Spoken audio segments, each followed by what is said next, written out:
जय श्री कृष्ण। श्रीमद् भगवद गीता अध्याय 6 ध्यान योग। श्री भगवान ने कहा, जो पुरुष अपने कर्म फल के प्रति अनासक्त है और जो अपने कर्तव्य का पालन करता है वही सन्यासी और असली योगी है। वह नहीं जो न तो अग्नि जलाता है और न कर्म करता है। तात्पर्य: इस अध्याय में भगवान बताते हैं कि अष्टांग योग पद्धति मन तथा इंद्रियों को वश में करने के साधन है, किंतु इस कलयुग में सामान्य जनता के लिए इसे संपन्न कर पाना अत्यंत कठिन है।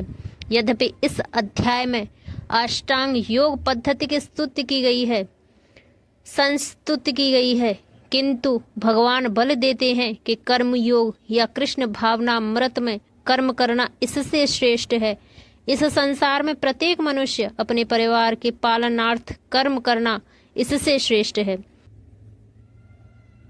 इस संसार में प्रत्येक मनुष्य अपने परिवार के पालनार्थ तथा अपनी सामग्री के रक्षार्थ कर्म करता है, किंतु कोई भी मनुष्य बिना किसी स्वार्थ, किसी व्यक्तिगत तृप्ति के, चाहे वह तृप्ति आत्म केंद्रित हो या व्यापक, कर्म नहीं करता। पूर्णता की कसौटी है कृष्ण भावनामृत में कर्म करना। कर्म के फलों का भोग करने के उद्देश्य से नहीं, कृष्ण भावनामृत में कर्म करना प्रत्येक व्यक्ति का कर्तव्य है, क्योंकि सभी लोग परमेश्वर के अंश हैं। शरीर के अंग पूरे शरीर के लिए कार्य करते हैं। शरीर के अंग अपने तुष्टि के लिए नहीं, अपितु पूरे शरीर की तुष्टि के लिए कार्य करते हैं। इसी प्रकार जो जीव अपने तुष्टि के लिए नहीं, अपितु परम ब्रह्मा की तुष्टि के लिए कार्य करता है, वही पुण्य सन्यासी या पुण्य योगी है। कभी कभी सन्यासी सोचते हैं कि उन्हें सारे कार्यों से मुक्ति मिल गई, अतः वे अग्निहोत्र यज्ञ करना बंद कर देते हैं, लेकिन वस्तुतः वे स्वार्थी हैं, क्योंकि उनका लक्ष्य निराकार ब्रह्म से तादात्म्य स्थापित करना होता है। ऐसी इच्छा भौतिक इच्छा से तो श्रेष्ठ है, किंतु यह स्वार्थ से रहित नहीं होती। इसी प्रकार योगी समस्त कर्म बंद करके अर्ध निमीलन नेत्रों से योग अभ्यास करता है। वह भी आत्मतुष्टि की इच्छा से पूरित होता है, किंतु कृष्ण भावना भावित व्यक्ति बिना किसी स्वार्थ के पुण्य ब्रह्मा की तुष्टि के लिए कर्म करता है। कृष्ण भावना भावित व्यक्ति को कभी भी आत्मतुष्टि की इच्छा नहीं रहती। उसका एकमात्र लक्ष्य कृष्ण को प्रसन्न करना है। वह पुण्य सन्यासी या पुण्य योगी होता है। त्याग के सर्वोच्च प्रतीक भगवान चैतन्य प्रार्थना करते हैं, हे सर्वशक्तिमान प्रभु, मुझे न तो धन संग्रह की कामना है, न मैं सुंदर स्त्रियों के साथ मरण करने की अभिलाषा है, न ही मुझे अनुयायियों की कामना है। मैं तो जन्म जन्मांतर आपकी प्रेम भक्ति की अहेतुकी कृपा का ही अभिलाषी हूँ। हे पांडुपुत्र, जिसे सन्यास कहते हैं उसे ही तुम योग अर्थात परम ब्रह्म से युक्त होना जानो, क्योंकि इंद्रिय तृप्ति के लिए इच्छा को त्यागे बिना कोई कभी योगी नहीं हो सकता। तात्पर्य: वास्तविक सन्यास योग या भक्ति का अर्थ है कि जीवात्मा अपनी स्वाभाविक स्थिति को जाने और तदनुसार कर्म करे। जीवात्मा का अपना स्वतंत्र अस्तित्व नहीं होता, वह परमेश्वर की तटस्थ शक्ति है। जब वह माया के वशीभूत होता है तो वह बद्ध हो जाता है, किंतु जब वह कृष्ण भावना भावित रहता है अर्थात आध्यात्मिक शक्ति से सजग रहता है तो वह अपनी सहज स्थिति में होता है। इस प्रकार जब मनुष्य पुण्य ज्ञान में होता है तो वह समस्त इंद्रिय तृप्ति को त्याग देता है, अर्थात समस्त इंद्रिय तृप्ति के कार्यकलापों का परित्याग कर देता है। इसका अभ्यास योगी करते हैं जो इंद्रियों को भौतिक आसक्ति से रोकते हैं, किंतु कृष्ण भावना भावित व्यक्ति को तो ऐसी किसी भी वस्तु में अपनी इंद्रिय लगाने का अवसर ही नहीं मिलता जो कृष्ण के निमित्त ना हो। फलतः कृष्ण भावना भावित व्यक्ति सन्यासी तथा योगी साथ साथ होता है। ज्ञान तथा इंद्रिय निग्रह योग के ये दोनों प्रयोजन कृष्ण भावनामृत द्वारा स्वतः पूरे हो जाते हैं। यदि मनुष्य स्वार्थ का त्याग नहीं कर पाता तो ज्ञान तथा योग व्यर्थ रहते हैं। जीवात्मा का मुख्य ध्येय तो समस्त प्रकार की आत्मतृप्ति को त्याग कर परमेश्वर की तुष्टि करने के लिए तैयार रहता है। कृष्ण भावना भावित व्यक्ति में किसी प्रकार की आत्मतृप्ति की इच्छा नहीं रहती। वह सदैव परमेश्वर की प्रसन्नता में लगा रहता है। अतः जिसे परमेश्वर के विषय में कुछ भी पता नहीं होता वही स्वार्थ पूर्ति में लगा रहता है, क्योंकि कोई कभी निष्क्रिय नहीं रह सकता। कृष्ण भावनामृत का अभ्यास करने से सारे कार्य सुचारू रूप से संपन्न हो जाते हैं। अष्टांग योग के नवसाधक के लिए कर्म साधन कहलाता है और योग सिद्ध पुरुष के लिए समस्त भौतिक कार्यकलापों का परित्याग ही साधन कहा जाता है। तात्पर्य, परमेश्वर से युक्त होने की विधि योग कहलाती है। इसकी तुलना उस सीढ़ी से की जा सकती है जिससे सर्वोच्च आध्यात्मिक सिद्धि प्राप्त की जाती है। यह सीढ़ी जीव की अधम अवस्था से प्रारंभ होकर आध्यात्मिक जीवन के पुण्य आत्म साक्षात्कार तक जाती है। विभिन्न चढ़ावों के अनुसार इस सीढ़ी के विभिन्न भाग भिन्न भिन्न नामों से जाने जाते हैं, किंतु कुल मिलाकर यह पूरी सीढ़ी योग कहलाती है और इसे 3 भागों में विभाजित किया जा सकता है: ज्ञान योग, ध्यान योग तथा भक्ति योग। सीढ़ी के प्रारंभिक भाग को योगारूढ़ अवस्था और अंतिम भाग को योगारूढ़ कहा जाता है। जहाँ तक अष्टांग योग का संबंध है, विभिन्न यम नियमों तथा आसनों, जो प्राय शारीरिक मुद्राएं ही हैं, के द्वारा ध्यान में प्रविष्ट होने के लिए आरंभिक प्रयासों को सकाम कर्म माना जाता है। ऐसे कर्मों से पुण्य मानसिक संतुलन प्राप्त होता है, जिससे इंद्रियां वश में होती हैं। जब मनुष्य पुण्य ध्यान में सिद्ध रहित हस्त हो जाता है तो विचलित करने वाले समस्त मानसिक कार्य बंद हुए माने जाते हैं। किंतु कृष्ण भावना भावित व्यक्ति प्रारंभ से ही ध्यान अवस्थित रहता है, क्योंकि वह निरंतर कृष्ण का चिंतन करता रहता है। इस प्रकार कृष्ण की सेवा में सतत व्यस्त रहने के कारण उसके सारे भौतिक कार्यकलाप बंद हुए माने जाते हैं। जब कोई पुरुष समस्त भौतिक इच्छाओं का त्याग करके न तो इंद्रिय तृप्ति के लिए कार्य करता है, न सकाम कर्मों में प्रवृत्त होता है, तो वह योगारूढ़ कहलाता है। तात्पर्य, जब मनुष्य भगवान की दिव्य प्रेम भक्ति में पूरी तरह लगा रहता है तो वह अपने आप में प्रसन्न रहता है। इस तरह वह इंद्रिय तृप्ति का सकाम कर्म में प्रवृत्त नहीं होता, अन्यथा इंद्रिय तृप्ति में लगना ही पड़ता है, क्योंकि कर्म किए बिना कोई रह नहीं सकता। बिना कृष्ण भावनामृत के मनुष्य सदैव स्वार्थ में तत्पर रहता है, किंतु कृष्ण भावना भावित व्यक्ति कृष्ण की प्रसन्नता के लिए ही सब कुछ करता है। फलतः वह इंद्रिय तृप्ति की पूरी तरह विरक्त रहता है। जिससे ऐसी अनुभूति प्राप्त नहीं होती, उसे चाहिए कि भौतिक इच्छाओं से बचे रहने का वह यंत्रवत प्रयास करे, तभी वह योग की सीढ़ी से ऊपर पहुंच सकता है। मनुष्य को चाहिए कि वह अपने मन की सहायता से अपना उद्धार करे और अपने को नीचे न गिरने दे। यह मन बद्धजीव का मित्र भी है और शत्रु भी। तात्पर्य, प्रसंग के अनुसार आत्मा शब्द का अर्थ शरीर, मन तथा आत्मा होता है। योग पद्धति में मन तथा आत्मा का विशेष महत्व है, क्योंकि मन की योग पद्धति का केंद्र बिंदु है।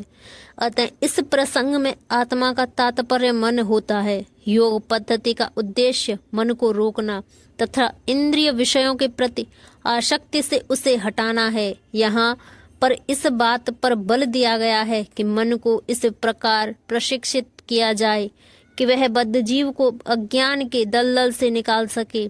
इस जगत में मनुष्य मन तथा इंद्रियों के द्वारा प्रभावित होता है। वास्तव में शुद्ध आत्मा इस संसार की इसलिए फंसा हुआ है क्योंकि वह मिथ्या अहंकार में लगकर प्रकृति के ऊपर प्रभुत्व जताना चाहता है।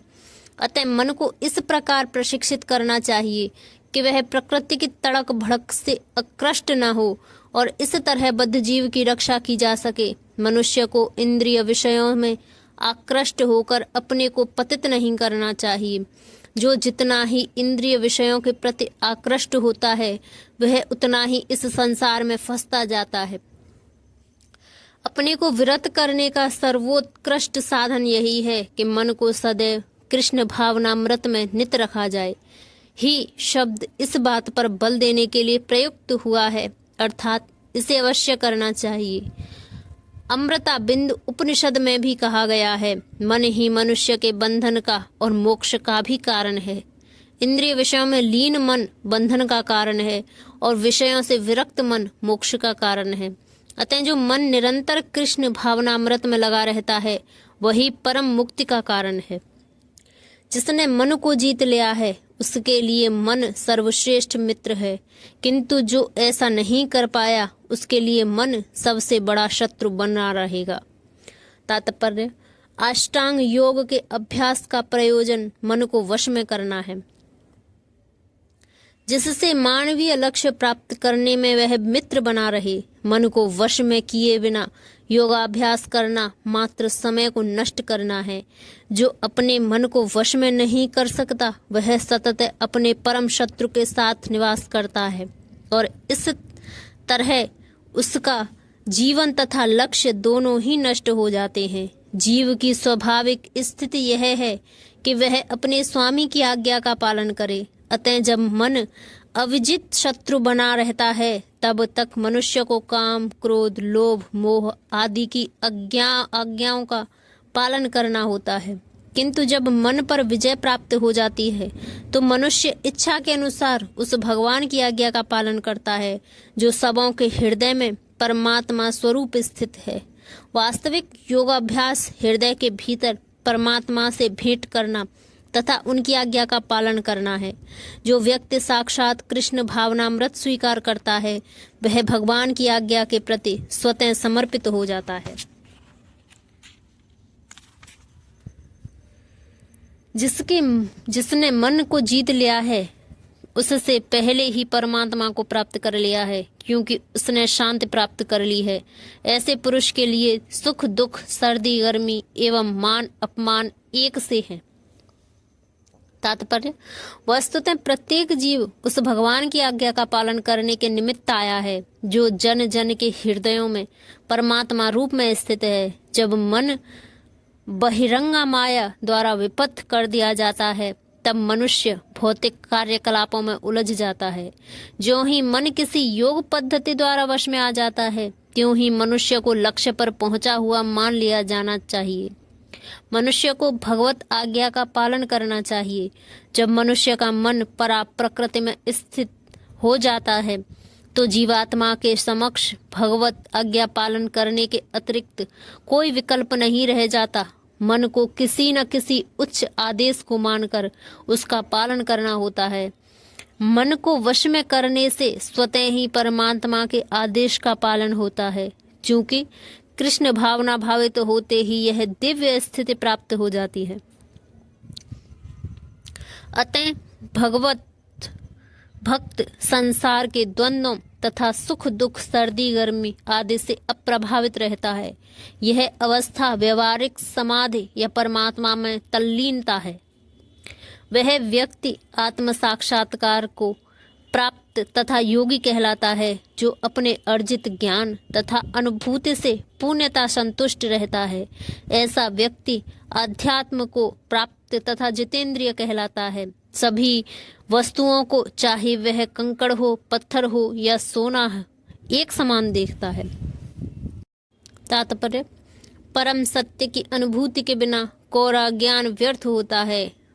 भक्ति रस मृत सिंधु में कहा गया है, कोई भी व्यक्ति अपनी दूषित इंद्रियों के द्वारा श्री कृष्ण के नाम, रूप, गुण तथा उनकी लीलाओं को, दिव्य प्रकृति को नहीं समझ सकता। भगवान की दिव्य सेवा से पूरित होने पर ही कोई उनके दिव्य नाम, रूप, गुण तथा लीलाओं को समझ सकता है। यह भगवत गीता कृष्ण भावनामृत का विज्ञान है। मात्र संसारी विद्वता से कोई कृष्ण भावना भावित नहीं हो सकता। उसे विशुद्ध चेतना वाले व्यक्ति का सानिध्य प्राप्त होने का सौभाग्य मिलता है। कृष्ण भावना भावित व्यक्ति को भगवत कृपा से ज्ञान की अनुभूति होती है, क्योंकि वह विशुद्ध भक्ति से तुष्ट रहता है। अनुभूत ज्ञान से वह पुण्य बनता है। आध्यात्मिक ज्ञान से मनुष्य अपने संकल्पों में दृढ़ रह सकता है, किंतु मात्र शैक्षिक ज्ञान से वह ब्रह्म विरोधाभासों द्वारा मोहित और भ्रमित होता रहता है। केवल अनुभवी आत्मा ही आत्मसन्यास संयमी होता है, क्योंकि वह कृष्ण की शरण में जा चुका है। वह दिव्य होता है, क्योंकि उसे संसारी विद्वता से कुछ लेना देना नहीं रहता। उसके लिए संसारी विद्वता तथा मनोधर्म, जो अन्यों के लिए स्वर्ण के समान उत्तम होता है, कंकड़ों या पत्थरों से अधिक नहीं होते। जब मनुष्य निष्कपट हितैषियों, प्रिय मित्रों, तटस्थों, मध्यस्थों, ईर्ष्यालुओं, शत्रुओं तथा मित्रों, पुण्यात्माओं एवं पापियों को समान भाव से देखता है, तो वह और भी उन्नत माना जाता है। योगी को चाहिए कि वह सदैव अपने शरीर, मन तथा आत्मा को परमेश्वर में लगाए, एकांत स्थान में रहे और बड़ी सावधानी के साथ अपने मन को वश में करे। उसे समस्त आकांक्षाओं तथा संग्रह भाव की इच्छाओं से मुक्त होना चाहिए। तात्पर्य: कृष्ण की अनुभूति ब्रह्म परमात्मा तथा श्री भगवान के विभिन्न रूपों में होती है। संक्षेप में, कृष्ण भावनामृत का अर्थ है भगवान की दिव्य प्रेम भक्ति में निरंतर प्रवृत्त रहना। किंतु जो लोग निराकार ब्रह्म अथवा अंतर्यामी परमात्मा के प्रति आसक्त होते हैं, वे भी आंशिक रूप से कृष्ण भावना भावित हैं, क्योंकि निराकार ब्रह्म कृष्ण की आध्यात्मिक किरण है और परमात्मा कृष्ण का सर्वव्यापी आंशिक विस्तार होता है। इस प्रकार निर्विशेषवादी तथा ध्यान योगी भी अपरोक्ष रूप से कृष्ण भावना भावित होते हैं। प्रत्यक्ष कृष्ण भावना भावित व्यक्ति सर्वोच्च योगी होता है, क्योंकि ऐसा भक्त जानता है कि ब्रह्म और परमात्मा क्या है। उसका परम सत्य विषयक ज्ञान पूर्ण होता है, जबकि निर्विशेषवादी तथा ध्यान योगी अपूर्ण रूप से कृष्ण भावना भावित होते हैं। इतने पर भी इन सबों को अपने अपने कार्यों में निरंतर लगे रहने का आदेश दिया जाता है, जिससे वे देर सवेर परम सिद्धि प्राप्त कर सकें। योगी का पहला कर्तव्य है कि वह कृष्ण पर अपना ध्यान सदैव एकाग्र रखे। उसे सदैव कृष्ण का चिंतन करना चाहिए और एक क्षण के लिए भी उन्हें नहीं भुलाना चाहिए। परमेश्वर में मन की एकाग्रता ही समाधि कहलाती है। मन को एकाग्र करने के लिए सदैव एकांतवास करना चाहिए और बाहरी उपद्रव्यों से बचना चाहिए। योगी को चाहिए कि वह अनुकूल परिस्थितियों को ग्रहण करे और प्रतिकूल परिस्थितियों को त्याग दे, जिससे उसकी अनुभूति पर कोई प्रभाव न पड़े। पुण्य संकल्प कर लेने पर उसे उन व्यर्थ के वस्तुओं के पीछे नहीं पड़ना चाहिए जो परिग्रह भाव में उसे फंसा ले। ये सारी सिद्धियां तथा सावधानियां तभी पूर्ण रूपेण कार्यवंत हो सकती हैं जब मनुष्य प्रत्यक्ष कृष्ण भावना भावित हो, क्योंकि साक्षात कृष्ण भावनामृत का अर्थ है आत्मोत्सर्ग, जिसमें संग्रह भाव परिग्रह के लिए लेश मात्र स्थान नहीं होता। श्रील रूप गोस्वामी कृष्ण भावनामृत का लक्षण इस प्रकार देते हैं: जब मनुष्य किसी वस्तु के प्रति आसक्त न रहते हुए कृष्ण को संबंधित हर वस्तु को स्वीकार कर लेता है, तभी वह परिग्रहत्व से ऊपर स्थित रहता है। दूसरी ओर जो व्यक्ति कृष्ण से संबंधित प्रत्येक वस्तु को बिना जाने त्याग देता है, उसका वैराग्य पूर्ण नहीं होता। कृष्ण भावना भावित व्यक्ति भलीभांति जानता रहता है कि प्रत्येक वस्तु श्री कृष्ण की है। फलस्वरूप वह सभी प्रकार के परिग्रह भाव से मुक्त रहता है। इस प्रकार वह अपने लिए किसी वस्तु की लालसा नहीं करता। वह जानता है कि किस प्रकार कृष्ण भावनामृत के अनुरूप वस्तुओं को स्वीकार किया जाता है और कृष्ण भावनामृत के प्रतिकूल वस्तुओं का परित्याग कर दिया जाता है। वह सदैव भौतिक वस्तुओं से दूर रहता है, क्योंकि वह दिव्य होता है और कृष्ण भावनामृत से रहित व्यक्तियों से किसी प्रकार का सरोकार न रखने के कारण सदा अकेला रहता है।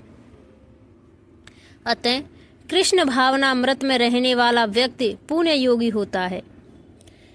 योगाभ्यास के लिए योगी एकांत स्थान में जाकर भूमि पर कुशा बिछा दे और फिर उसे मृगछाला से ढके तथा ऊपर से मुलायम वस्त्र बिछा दे।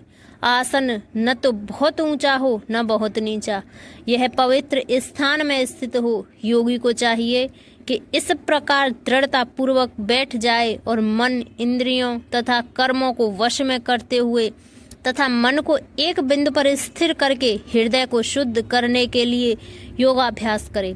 तात्पर्य: पवित्र स्थान तीर्थ स्थान का सूचक है। भारत में योगी तथा भक्त अपना घर त्याग कर प्रयाग, मथुरा, वृंदावन, ऋषिकेश, हरिद्वार जैसे पवित्र स्थानों में वास करते हैं और एकांत स्थान में योगाभ्यास करते हैं, जहाँ यमुना तथा गंगा जैसी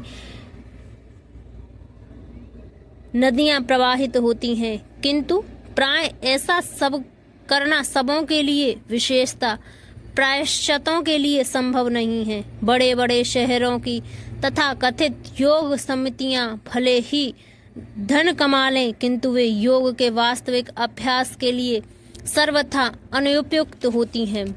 जिसका मन विचलित है और जो आत्म संयमी नहीं है, वह ध्यान का अभ्यास नहीं कर सकता। अतः बृहत्रारण्यक पुराण में कहा गया है कि कलयुग वर्तमान युग में, जबकि लोग अल्पजीवी आत्म साक्षात्कार में मंद तथा चिंताओं में व्यग्र रहते हैं, भगवत प्राप्ति का सर्वश्रेष्ठ माध्यम भगवान के पवित्र नाम का कीर्तन है। कलह और दंभ के इस युग में मोक्ष का एकमात्र साधन भगवान के पवित्र नाम का कीर्तन करना है। कोई दूसरा मार्ग नहीं है, कोई दूसरा मार्ग नहीं है, कोई दूसरा मार्ग नहीं है। योगाभ्यास करने वाले को चाहिए कि वह अपने शरीर, गर्दन तथा सिर को सीधा रखे, नाक के अगले सिरे पर दृष्टि लगाए। इस प्रकार वह अविचलित तथा दमित मन में भय रहित विषयी जीवन से पूर्णतः मुक्त होकर अपने हृदय में मेरा चिंतन करे और मुझ ही अपना चरम लक्ष्य बनाए। तात्पर्य: जीवन का उद्देश्य कृष्ण को जानना है, जो प्रत्येक जीव के हृदय में चतुर्भुज परमात्मा रूप में स्थित है। योगाभ्यास का प्रयोजन विष्णु के इसी अंतर्यामी रूप की खोज करने तथा देखने के अतिरिक्त और कुछ नहीं है।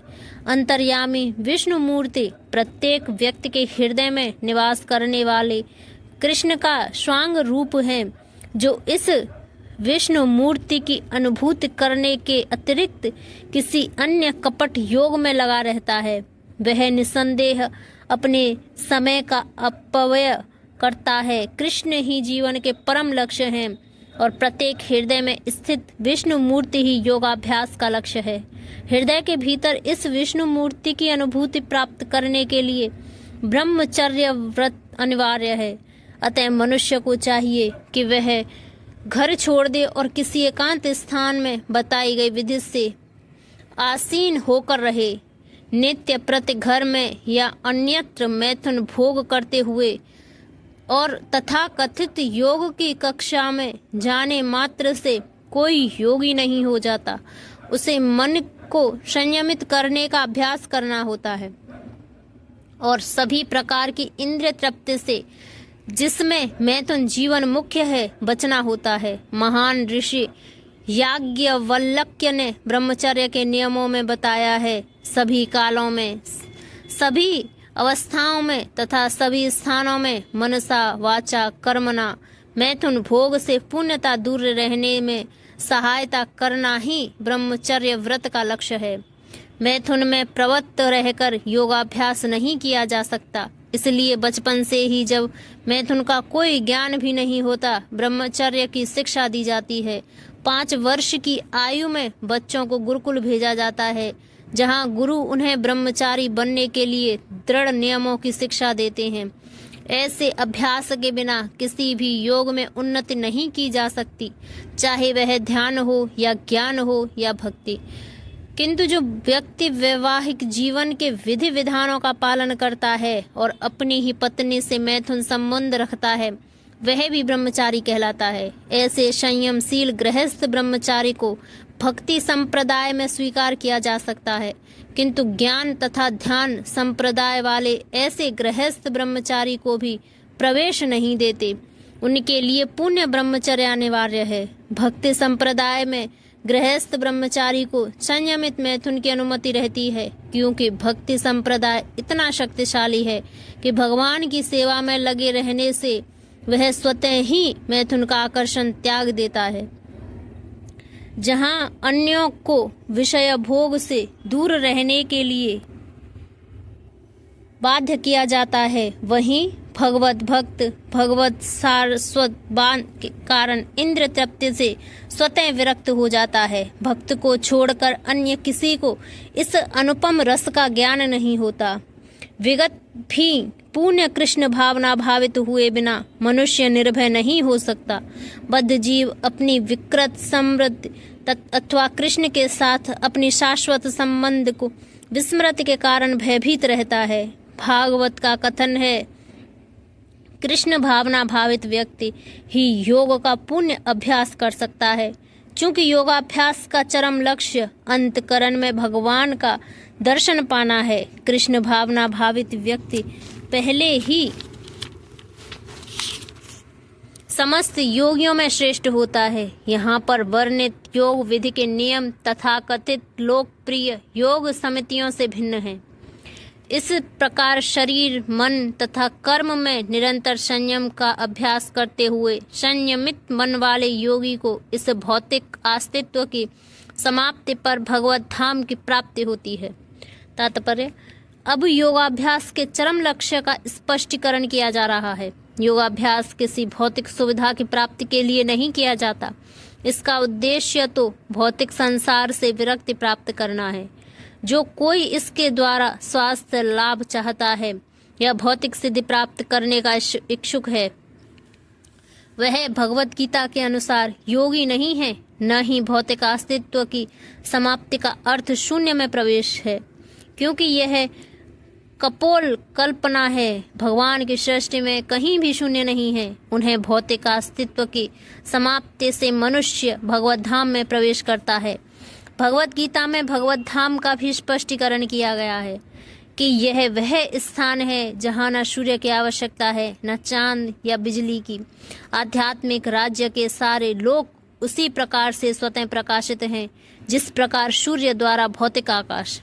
वैसे तो भगवत धाम सर्वत्र है, किंतु चिन्ह में व्योम तथा उसके लोकों को ही परम धाम कहा जाता है। एक पुण्य योगी जिसे भगवान कृष्ण का पुण्य ज्ञान है, जैसा कि यहाँ पर भगवान ने स्वयं कहा है, वास्तविक शांति प्राप्त कर सकता है और अंत तोगत्वा कृष्ण लोक या गौलोक वृंदावन को प्राप्त होता है।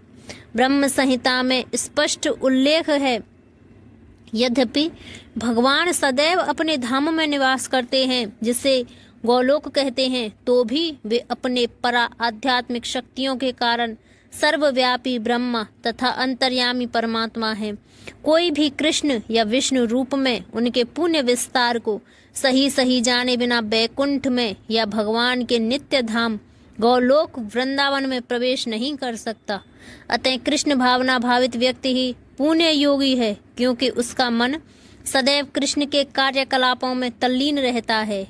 वेदों में, उपनिषद में भी हम पाते हैं, केवल भगवान कृष्ण को जानने पर जन्म तथा मृत्यु के पथ को जीता जा सकता है।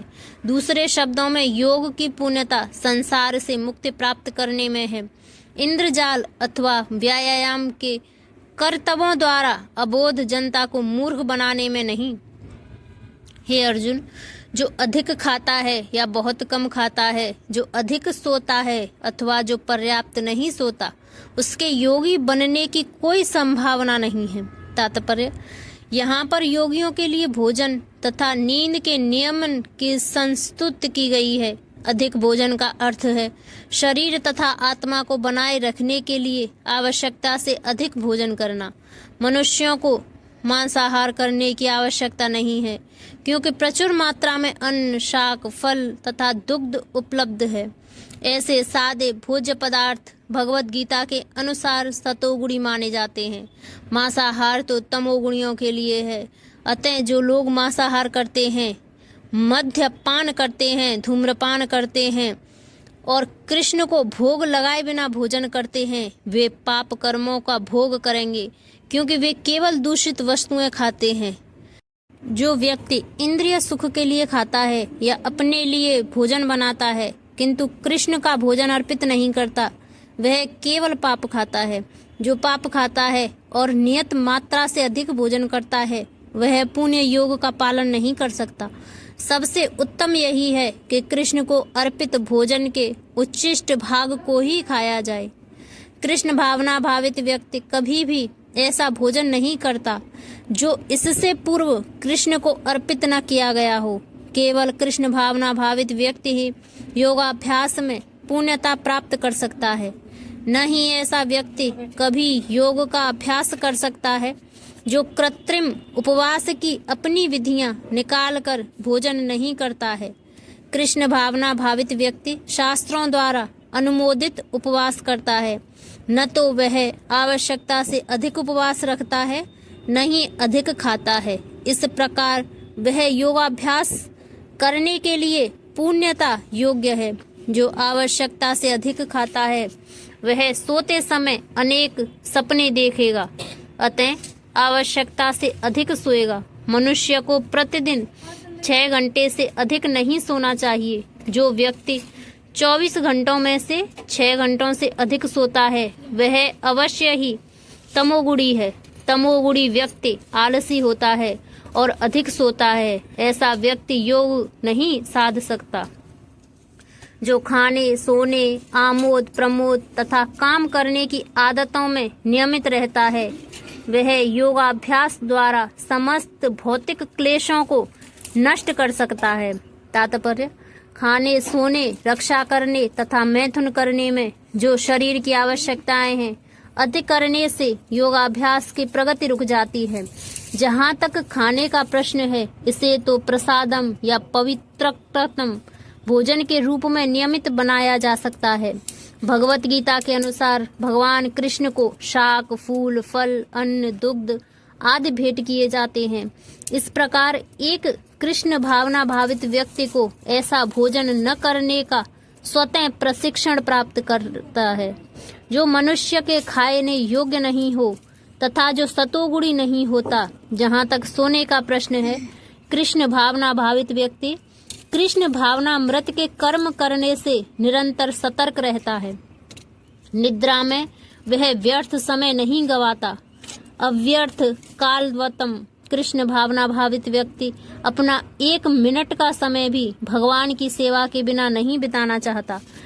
अतः वह कम से कम सोता है। इसके आदर्श श्रील रूप गोस्वामी हैं, जो कृष्ण की सेवा में निरंतर लगे रहते थे और दिन भर में 2 घंटे से अधिक नहीं सोते थे और कभी कभी तो उनका भी नहीं सोना होता था।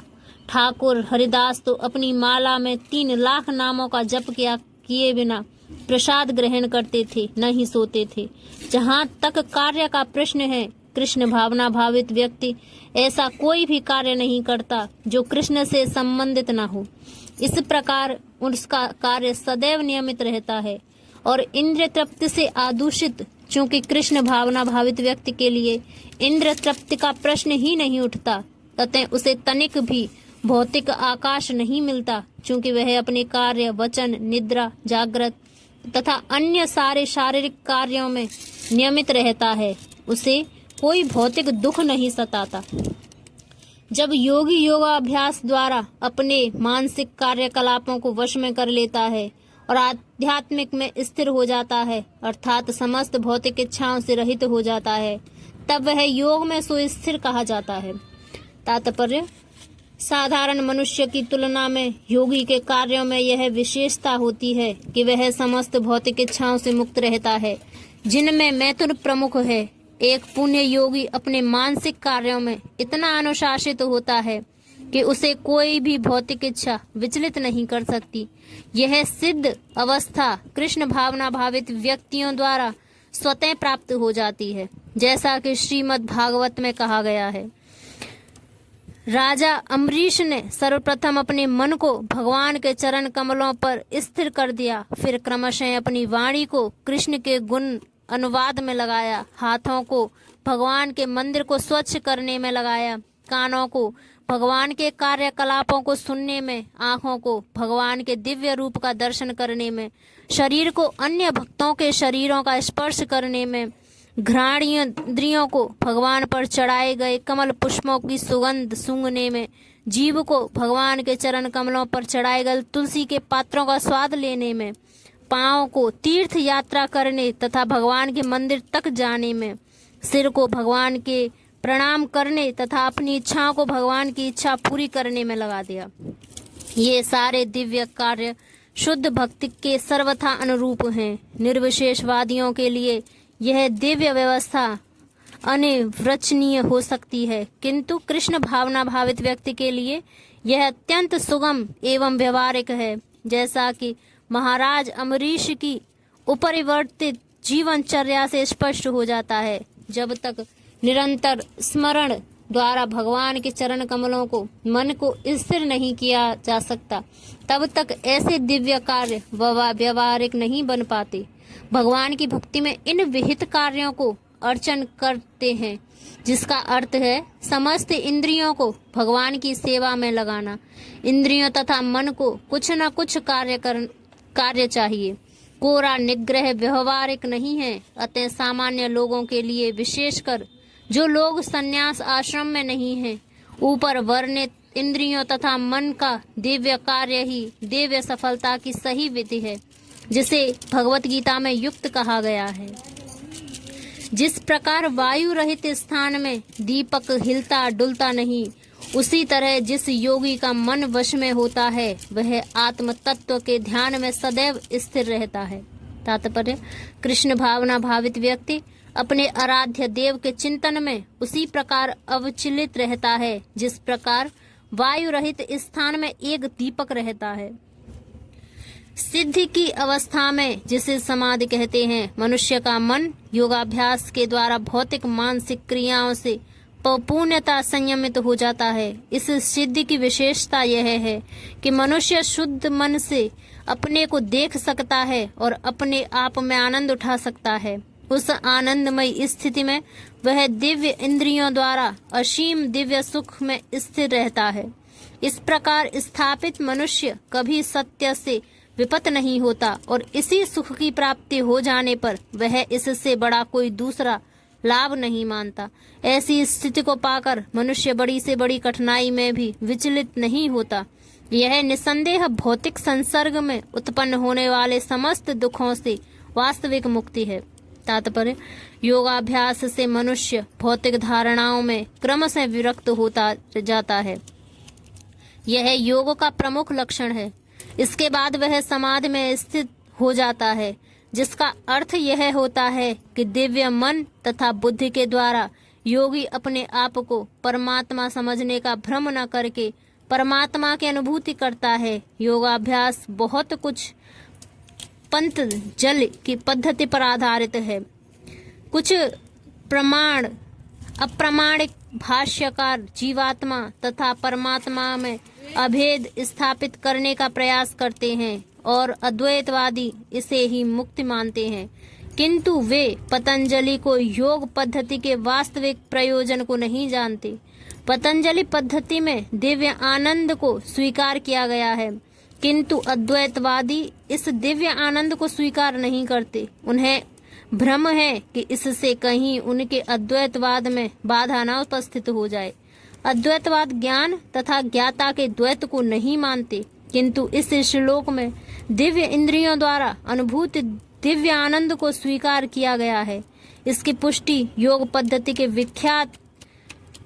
व्याख्यात पतंजलि मुनि ने भी की है। योग सूत्र में महर्षि कहते हैं, यह चित्त शक्तियां का अंतरंगा शक्ति दिव्य है। पुरुषार्थ का तात्पर्य धर्म, अर्थ, काम तथा अंत में परम ब्रह्म से तादात्म्य या मोक्ष है। अद्वैतवादी परम ब्रह्मा से इस तादात्म्य को वे केवल्यम कहते हैं, किंतु पतंजलि के अनुसार केवल्यम वह अंतरंगा या दिव्य शक्ति है जिससे जीवात्मा अपने स्वाभाविक स्थिति से अवगत होता है। भगवान चैतन्य के शब्दों में यह अवस्था चेतो दर्पण मार्जनम अर्थात मन रूपी मलिन दर्पण का मार्जन शुद्ध है। यह मार्जन वास्तव में मुक्ति या भव महा दावाग्नि निर्वापन है। प्रारंभिक निर्वाण सिद्धांत भी इस नियम के समान है। भागवत में इसे स्वरूपणा व्यवस्थित कहा गया है। भगवत गीता के इस श्लोक में भी इसी की पुष्टि हुई है।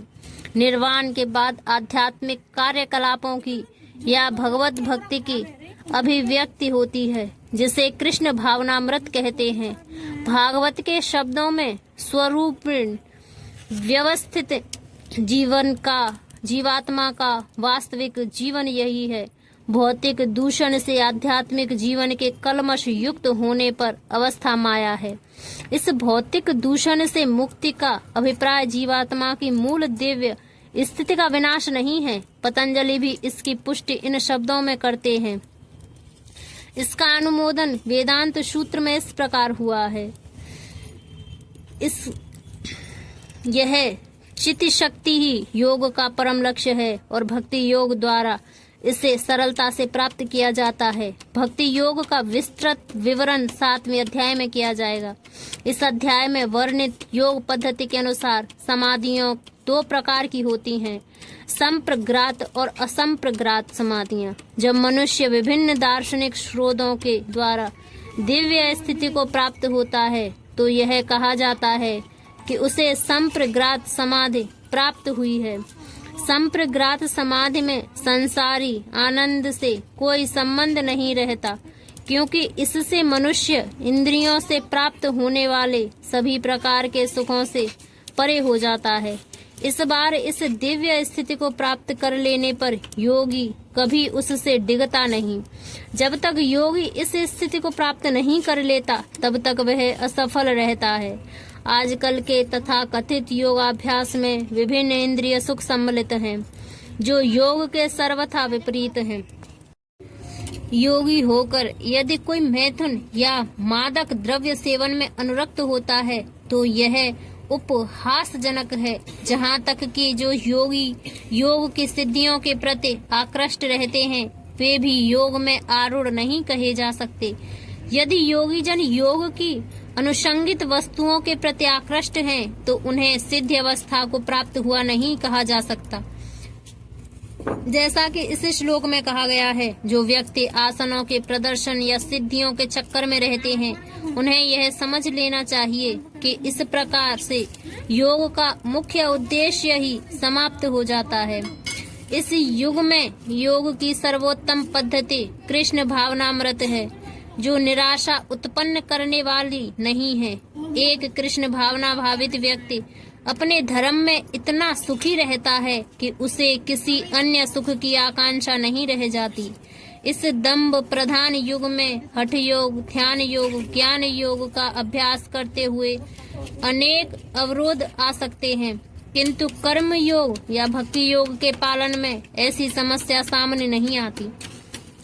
जब तक यह शरीर रहता है तब तक शरीर की आवश्यकताओं आहार, निद्रा, भय तथा मैथुन को पूरा करना होता है, किंतु जो व्यक्ति शुद्ध और भक्ति योग में अथवा कृष्ण भावनामृत में स्थित होता है वह शरीर की आवश्यकताओं की पूर्ति करते समय इंद्रियों को उत्तेजित नहीं करता। प्रत्येक वह घाटे के सौदे को सर्वोत्तम उपयोग करके जीवन की न्यूनतम आवश्यकताओं को स्वीकार करता है और कृष्ण भावनामृत में दिव्य सुख भोगता है।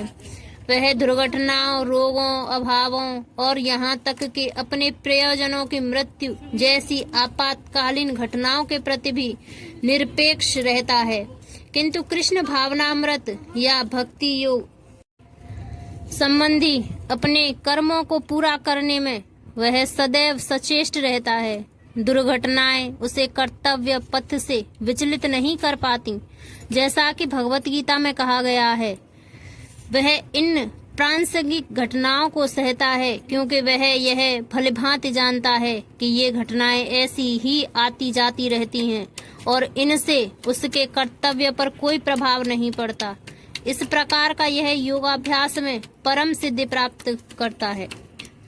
मनुष्य को चाहिए कि संकल्प तथा श्रद्धा के साथ योगाभ्यास में लगे और पथ से विचलित न हो।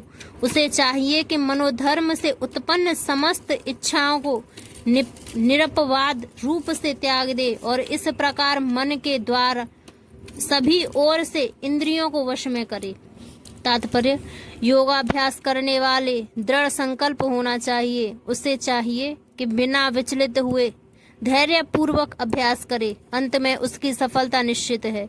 उसे यह सोचकर बड़े ही धैर्य से इस मार्ग का अनुसरण करना चाहिए और यदि सफलता मिलने से विलंब हो रहा है तो निरुत्साहित नहीं होना चाहिए। ऐसे दृढ़ अभ्यासी की सफलता सुनिश्चित है। भक्ति योग के संबंध में रूप गोस्वामी का कथन है, मनुष्य पुण्य, हार्दिक उत्साह, धैर्य तथा संकल्प के साथ भक्ति योग का पुण्य रूपेण पालन भक्त के साथ रहकर निर्धारित कर्मों के करने तथा सत्कार्यों में पूर्णता लगे रहने से कर सकता है। जहाँ तक संकल्प की बात है, मनुष्य को चाहिए कि उस गौरैया का आदर्श ग्रहण करे जिसके सारे अंडे समुद्र की लहरों में मग्न हो गए थे। कहते हैं, एक गौरैया ने समुद्र तट पर अंडे दिए, किंतु विशाल समुद्र उन्हें अपनी लहरों में समेट ले गया। इस पर गौरैया अत्यंत क्षुब्ध हुई और उसने समुद्र से अंडे लौटा देने के लिए कहा, किंतु समुद्र ने उसकी प्रार्थना पर कोई ध्यान नहीं दिया।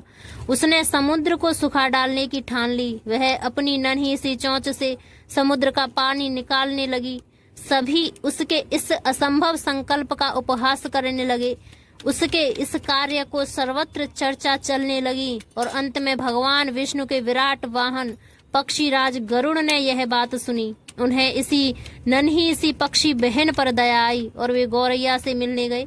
गरुड़ उस नन्ही गौरैया के निश्चय से बहुत प्रसन्न हुए और उन्होंने उसकी सहायता करने का वचन दिया। गरुड़ ने तुरंत समुद्र से कहा कि वह उसके अंडे लौटा दे, नहीं तो वह स्वयं आगे आना पड़ेगा। इससे समुद्र भयभीत हुआ और उसने अंडे लौटा दिए। वह गौरैया गरुड़ की कृपा से सुखी हुई। इसी प्रकार योग विशेषता कृष्ण भावनामृत में भक्ति योग अत्यंत दुष्कर प्रतीत हो सकता है, किंतु जो कोई संकल्प के साथ नियमों का पालन करता है, भगवान निश्चित रूप से उसकी सहायता करते हैं। क्योंकि जो अपनी सहायता आप करते हैं, भगवान भी उसकी सहायता करते हैं। धीरे धीरे क्रमशः पूर्ण विश्वास पूर्वक बुद्धि के द्वारा समाधि में स्थित होना चाहिए। इस प्रकार मन को आत्मा में ही स्थित करना चाहिए तथा अन्य कुछ भी नहीं सोचना चाहिए। तात्पर्य, समुचित विश्वास तथा बुद्धि के द्वारा मनुष्य को धीरे धीरे सारे इंद्रिय कर्म करने बंद कर देने चाहिए। यह प्रत्याहार कहलाता है। मन को विश्वास, ध्यान तथा इंद्रिय निवृत्ति द्वारा वश में करते हुए समाधि में स्थिर करना चाहिए। उस समय देहात्म बुद्धि में अनुरक्त होने की कोई संभावना नहीं रह जाती। दूसरे शब्दों में, जब तक इस शरीर का अस्तित्व है तब तक मनुष्य पदार्थों में लगा रहता है, किंतु उसे इंद्रिय तृप्ति के विषय में नहीं सोचना चाहिए। उसे परमात्मा के आनंद के अतिरिक्त किसी अन्य आनंद का चिंतन नहीं करना चाहिए। कृष्ण भावनामृत का अभ्यास करने से यह अवस्था सहज ही प्राप्त की जा सकती है। मन अपनी चंचलता तथा अस्थिरता के कारण जहाँ कहीं भी विचरण करता हो, मनुष्य को चाहिए कि उसे वहां से खींचे और अपने वश में लाए। तात्पर्य, मन स्वभाव से ही चंचल और अस्थिर है, किंतु स्वरूप सिद्ध योगी को मन को वश में लाना होता है। उस पर मन का अधिकार नहीं होना चाहिए। जो मन को तथा इंद्रियों को वश में रखता है वह गोस्वामी तथा स्वामी कहलाता है, और जो मन के वशीभूत होता है वह गोदास अर्थात इंद्रियों का सेवक कहलाता है। गोस्वामी इंद्रिय सुख के मानक से भिन्न होता है। दिव्य इंद्रिय सुख वह है जिसमें इंद्रियां ऋषिकेश अर्थात इंद्रियों के स्वामी भगवान कृष्ण की सेवा में लगी रहती है। शुद्ध इंद्रियों के द्वारा कृष्ण की सेवा ही कृष्ण चेतना या कृष्ण भावनामृत कहलाती हैं। इंद्रियों को पुण्य वश में लाने की यही सही विधि है। इससे भी बढ़कर बात यह है कि यह योगाभ्यास की परम सिद्धि है। जिस योगी का मन मुझ में स्थिर रहता है वह निश्चय ही दिव्य सुख को सर्वोच्च सिद्धि प्राप्त करता है। वह रजोगुण से परे हो जाता है।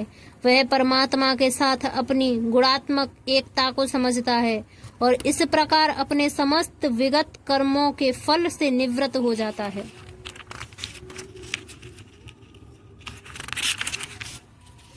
तात्पर्य, ब्रह्मभूत वह अवस्था है जिसमें भौतिक कलमश से मुक्त होकर भगवान की दिव्य सेवा में स्थित हुआ जाता है। जब तक मनुष्य का मन भगवान के चरण कमलों में स्थिर नहीं हो जाता तब तक कोई ब्रह्म रूप में नहीं रह सकता। भगवान की दिव्य प्रेम भक्ति में निरंतर प्रवृत्त रहना या कृष्ण भावनामृत में रहना वस्तुतः रजोगुण तथा भौतिक कलमश से मुक्त होना है। इस प्रकार योगाभ्यास में निरंतर लगा रहकर आत्म संयमी योगी समस्त भौतिक कलमश से मुक्त हो जाता है और भगवान की दिव्य प्रेम भक्ति में परम सुख प्राप्त करता है। तात्पर्य, आत्म साक्षात्कार का अर्थ है भगवान के संबंध में अपनी स्वाभाविक स्थिति को जानना। जीव आत्मा भगवान का अंश है और उसकी स्थिति भगवान की दिव्य सेवा करते रहना है। ब्रह्मा के साथ यह दिव्य सानिध्य ही ब्रह्म संस्पर्श कहलाता है। वास्तविक योगी समस्त जीवों में मुझको तथा मुझ में समस्त जीवों को देखता है। निसंदेह स्वरूप सिद्ध व्यक्ति मुझ परमेश्वर को सर्वत्र देखता है। तात्पर्य, कृष्ण भावना भावित योगी पुण्य दृष्टा होता है क्योंकि वह परम ब्रह्म कृष्ण को हर प्राणी के हृदय में परमात्मा रूप में स्थित देखता है। अपने परमात्मा रूप में भगवान एक कुत्ते तथा एक ब्राह्मण दोनों के हृदय में स्थित होते हैं। पुण्य योगी जानता है कि भगवान नित्य रूप में दिव्य हैं और कुत्ते या ब्राह्मण में स्थित होने से भी भौतिक रूप से प्रभावित नहीं होते। यही भगवान की परम निरपेक्षता है। यद्यपि जीवात्मा भी एक एक हृदय में विद्यमान है किंतु वह एक साथ समस्त हृदयों में सर्वव्यापी नहीं है। आत्मा तथा परमात्मा का यही अंतर है। जो वास्तविक रूप से योगाभ्यास करने वाला नहीं है वह इसे स्पष्ट रूप में नहीं देखता। एक कृष्ण भावना भावित व्यक्ति कृष्ण को आस्तिक तथा नास्तिक दोनों में देख सकता है। स्मृति में इसकी पुष्टि इस प्रकार हुई है। भगवान सभी प्राणियों का स्तोत्र होने के कारण माता और पालनकर्ता के समान है। जिस प्रकार माता अपने समस्त पुत्रों के प्रति समभाव रखती है उसी प्रकार परमपिता या माता भी रखता है। फलस्वरूप परमात्मा प्रत्येक जीव में निवास करता है। ब्रह्म रूप से भी प्रत्येक जीवन भगवान की शक्ति भगवत शक्ति में स्थित है। जैसे कि 7वें अध्याय में बताया जाएगा, भगवान की दो मुख्य शक्तियां हैं, परा तथा अपरा। जीव पराशक्ति का अंश होते हुए भी अपराशक्ति से बद्ध है।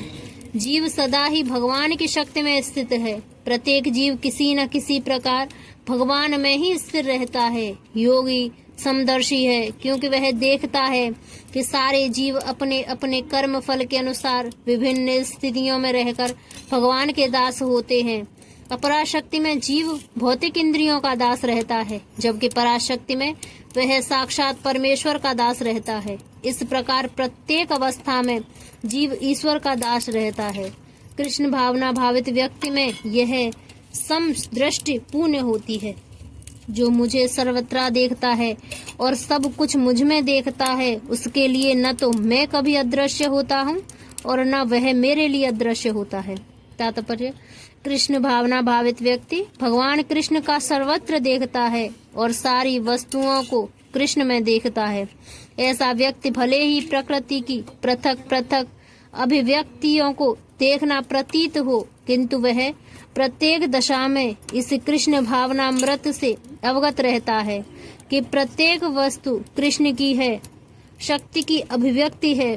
कृष्ण भावनामृत का मूल सिद्धांत ही यही है कि कृष्ण के बिना कोई अस्तित्व नहीं है और कृष्ण ही सर्वेश्वर है। कृष्ण भावनामृत कृष्ण प्रेम का विकास है। ऐसी स्थिति जो भौतिक मोक्ष से भी परे है। आत्म साक्षात्कार के ऊपर कृष्ण भावनामृत की इस अवस्था में भक्त कृष्ण से इस अर्थ में एक रूप हो जाता है कि उसके लिए कृष्ण ही सब कुछ हो जाते हैं और भक्त प्रेम में कृष्ण से पूरित हो उठता है। तब भगवान तथा भक्त के बीच अंतरंग संबंध स्थापित हो जाता है। उस अवस्था में जीव को विनष्ट नहीं किया जा सकता और भगवान भक्त की दृष्टि से ओलझ होते हैं। कृष्ण में तादम्य होना आध्यात्मिक लय आत्म विनाश है। भक्त कभी भी ऐसी विपदा नहीं उठाता। ब्रह्म संहिता में कहा गया है, मैं आदि भगवान गोविंद की पूजा करता हूँ, जिनका दर्शन भक्तगण प्रेम रूपी अंजल लगे नेत्रों से करते हैं। वे भक्त के हृदय में स्थित श्याम सुंदर रूप में देखे जाते हैं। इसका अवस्था में न तो भगवान कृष्ण अपने भक्त की दृष्टि से ओझल होते हैं और न ही भक्त ही उनकी दृष्टि से ओझल हो पाते हैं। यही बात योगी के लिए भी सत्य है, क्योंकि वह अपने हृदय में भीतर परमात्मा रूप में भगवान का दर्शन करता रहता है। ऐसा योगी शुद्ध भक्त बन जाता है और अपने अंदर भगवान को देखे बिना एक क्षण भी नहीं रह सकता। जो योगी मुझे तथा परमात्मा को अभिन्न जानते हुए परमात्मा की भक्ति पूर्वक सेवा करता है, वह हर प्रकार से मुझ में सदैव स्थित रहता है। तात्पर्य, जो योगी परमात्मा का ध्यान करता है वह अपने अंतकरण में चतुर्भुज विष्णु का दर्शन कृष्ण के पुण्य रूप में शंख चक्र गदा तथा कमल पुष्प धारण किए करता है। योगी को यह जानना चाहिए कि विष्णु कृष्ण से भिन्न नहीं, परमात्मा रूप में कृष्ण जन जन के हृदय में स्थित है।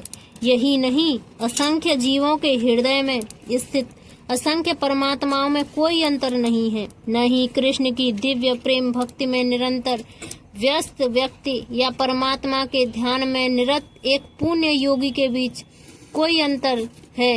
कृष्ण भावनामृत में योगी सदैव कृष्ण में ही स्थित रहता है, भले ही भौतिक जगत में वह विभिन्न कार्यों में व्यस्त क्यों न हो। इसकी पुष्टि श्रील रूप गोस्वामी कृत भक्ति रसमृत सिंधु में हुई है। कृष्ण भावनामृत में रत रहने वाला भगवत भक्त स्वतः मुक्त हो जाता है। नारद पद्मरात्र ने इसकी पुष्टि इस प्रकार हुई है। देश काल से अतीत तथा सर्वव्यापी श्री कृष्ण के दिव्य रूप में ध्यान एकाग्र करने से मनुष्य कृष्ण के चिंतन में तन्मय हो जाता है और तब उनके दिव्य सानिध्य की सुखी अवस्था को प्राप्त होता है। योगाभ्यास में समाधि की सर्वोच्च अवस्था कृष्ण भावनामृत है। केवल ज्ञान से कि कृष्ण प्रत्येक जन के हृदय में परमात्मा रूप में उपस्थित है, योगी निर्दोष हो जाता है। वेदों से भगवान की इस अचिंतन्य शक्ति की पुष्टि इस प्रकार होती है। यद्यपि भगवान एक हैं, किंतु वह जितने सारे हृदय हैं उनमें उपस्थित रहता है। इसी प्रकार स्मृति शास्त्र का कथन है, विष्णु एक हैं, फिर भी वे सर्वव्यापी हैं। एक रूप होते हुए भी वे अपने अचिंतन्य शक्ति से सर्वत्र उपस्थित रहते हैं। जिस प्रकार सूर्य एक ही समय अनेक स्थानों में दिखता है, हे अर्जुन, वे पुण्य योगी हैं जो अपनी तुलना से समस्त प्राणियों की उनके सुखों तथा दुखों में वास्तविक समानता का दर्शन करता है। तात्पर्य, कृष्ण भावना भावित व्यक्ति पुण्य योगी होता है। वह अपने व्यक्तिगत अनुभव में से प्रत्येक प्राणी के सुख तथा दुख से अवगत होता है। जीव के दुख का कारण ईश्वर से अपने संबंध का विस्मरण होता है। सुख का कारण कृष्ण को मनुष्यों के समस्त कार्यों का परम भोक्ता, समस्त भूमि तथा लोकों का स्वामी, समस्त जीवों का परम हितैषी मित्र समझना है।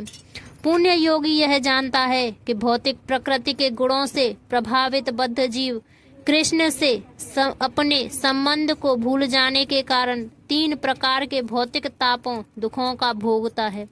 चूंकि कृष्ण भावना भावित व्यक्ति सुखी होता है, इसलिए वह कृष्ण ज्ञान को सर्वत्र वितरित कर देना चाहता है। क्योंकि पुण्य योगी कृष्ण भावना भावित बनने के महत्व को घोषित करता चलता है, अतः वे विश्व का सर्वश्रेष्ठ उपकारी एवं भगवान का प्रियतम सेवक है। दूसरे शब्दों में भगवत भक्त सदैव जीवों के कल्याण को देखता है और इस तरह का प्रत्येक प्राणी का सखा होता है। वह सर्वश्रेष्ठ योगी है, क्योंकि वह स्वांत सुखाय सिद्धि नहीं चाहता, अपितु अन्यों के लिए भी चाहता है। वह अपने मित्र जीवों से द्वेष नहीं करता। वह यही है कि वह अंतर जो एक भगवत भक्त तथा आत्मोत्तरते में ही रुचि रखने वाले योगी में होता है। जो योगी पुण्य रूप से ध्यान धरने के लिए एकांत स्थान में चला जाता है, वह उतना पुण्य नहीं होता जितना कि वह भक्त को, प्रत्येक व्यक्ति को कृष्ण भावना भावित बनाने का प्रयास करता रहता है। अर्जुन ने कहा, हे मधुसूदन, आपने जिस योग पद्धति का संक्षेप में वर्णन किया है वह मेरे लिए अव्यवहारिक तथा असहनीय है, क्योंकि मन चंचल तथा अस्थिर है। तात्पर्य, भगवान कृष्ण ने अर्जुन के लिए शुचोदेश से लेकर योगी परमोमत्त तक जिस योग पद्धति का वर्णन किया है उसे अर्जुन अपनी असमर्थता के कारण अस्वीकार कर रहा है। इस कलयुग में सामान्य व्यक्ति के लिए यह संभव नहीं है कि वह अपना घर छोड़कर किसी पर्वत या जंगल के एकांत स्थान में जाकर योगाभ्यास करे। आधुनिक युग की विशेषता है कल्पकालिक जीवन के लिए घोर संघर्ष। लोग सरल व्यवहारिक साधनों से भी आत्म साक्षात्कार के लिए उत्सुक या गंभीर नहीं हैं। तो फिर इस कठिन योग पद्धति के विषय में क्या कहा जा सकता है, जो जीवन शैली, आसन विधि, स्थान के चयन तथा भौतिक व्यवस्थाओं से विरक्ति का नियमन करती है। व्यवहारिक व्यक्ति के लिए रूप में अर्जुन ने सोचा कि इस योग पद्धति का पालन असंभव है। भले ही वह कई बातों में इस पद्धति पर खरा उतरता था।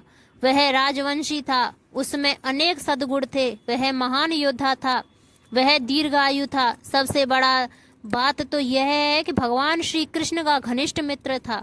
5000 वर्ष पूर्व अर्जुन को हमसे अधिक सुविधाएं प्राप्त थीं, तो भी उसने योग पद्धति को स्वीकार करने से मना कर दिया। वास्तव में इतिहास में कोई ऐसा प्रलेख प्राप्त नहीं है जिससे यह ज्ञात हो सके कि उसने कभी योगाभ्यास किया हो। अतः इस पद्धति को इस कलयुग के लिए सर्वथा दुष्कर समझना चाहिए।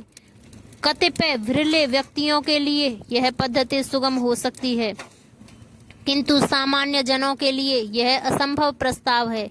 यदि 5000 वर्ष पूर्व ऐसा था तो आधुनिक समय के लिए क्या कहना। जो लोग विभिन्न तथा कथित स्कूलों तथा समितियों के द्वारा इस योग पद्धति का अनुकरण कर रहे हैं, भले ही संतोषजनक प्रतीत हो, किंतु वे सचमुच ही अपना समय गवा रहे हैं। वे अपने अभीष्ट लक्ष्य के प्रति सर्वथा अज्ञानी हैं। हे कृष्ण, चूंकि मन चंचल, अस्थिर, उच्छृंख शंख, हठीला तथा अत्यंत बलवान है, अतः मुझे इसे वश में करना वायु को वश में करने से भी अधिक कठिन लगता है। मन का इतना बलवान तथा दुराग्रही है कि कभी कभी यह बुद्धि का उल्लंघन कर देता है।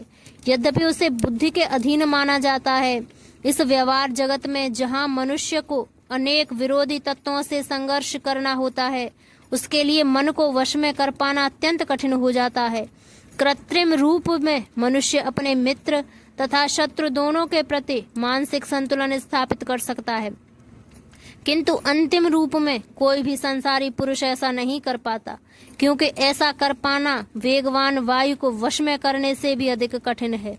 वैदिक साहित्य कठो उपनिषद में कहा गया है, प्रत्येक व्यक्ति इस भौतिक शरीर रूपी रथ पर आरूढ़ है और बुद्धि इसका सारथी है। मन लगाम है, इंद्रियां घोड़े हैं।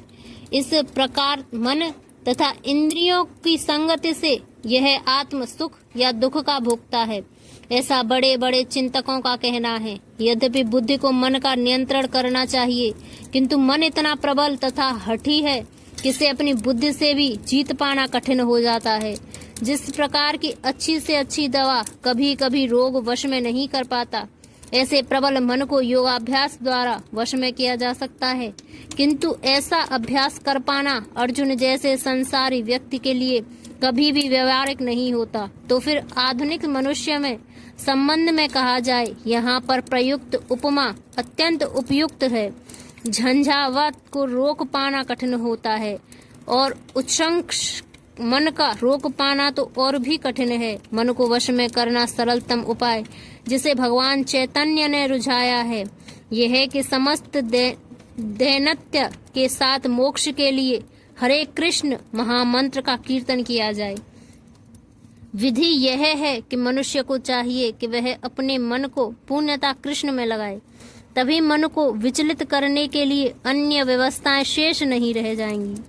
भगवान श्री कृष्ण ने कहा, हे महाबाहु कुंती पुत्र, निसंदेह चंचल मन को वश में करना अत्यंत कठिन है, किंतु उपयुक्त अभ्यास द्वारा तथा विरक्ति द्वारा ऐसा संभव है।